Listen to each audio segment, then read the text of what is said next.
Inihahandog ng Pencil Box Studios ang kauna-unahang telenovela sa Pilipinas na hindi nakaka-stress. Dahil ito ang telenovela na walang kabit. Aamin na ako sa'yo. Gusto kita. Pero may asawa ako. Ay, ganun? O sige, maghahanap na lang ako na single. Bye! Ito ang telenobelang walang ampon. Kung sakaling gusto mo akong hanapin, magkikita tayo uli. Patawarin mo, Mama. Ay, te! Ano yan? Iiwan ko muna sana sa inyo tong anak ko kasi wala na ako mapakain sa kanya eh. Naku, te, hindi namin maaalagaan dito yan. Kunin mo yan. Anak-anak kayo, di nyo naman pala kaya alagaan.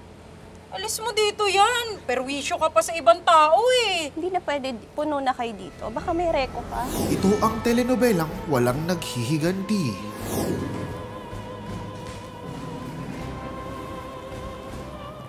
Dok, pwede na ba ako magiganti sa mga nanlait sa akin? Paano ka magiganti?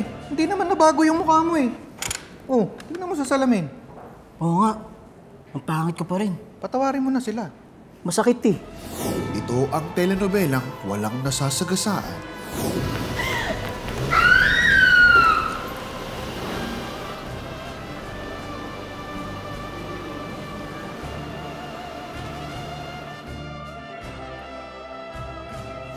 Ito na ang telenobelang walang klise, realistic ang mga sitwasyon at walang nakaka-stress na eksena dahil ganito ang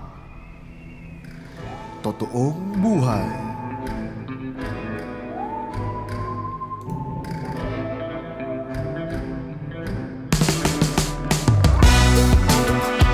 Puno na kayo dito. Baka may reko pa. Tingnan mo dun sa kabilang kanto kay Mang Jordan. Ang Jordan. Sige, thank you. Pasensya ka na. Pampeperwisyo sa ibang tao eh. Anak, mali. Wrong house. Wrong house. Drama-drama ka pa dyan. Hindi ko pa binuksan.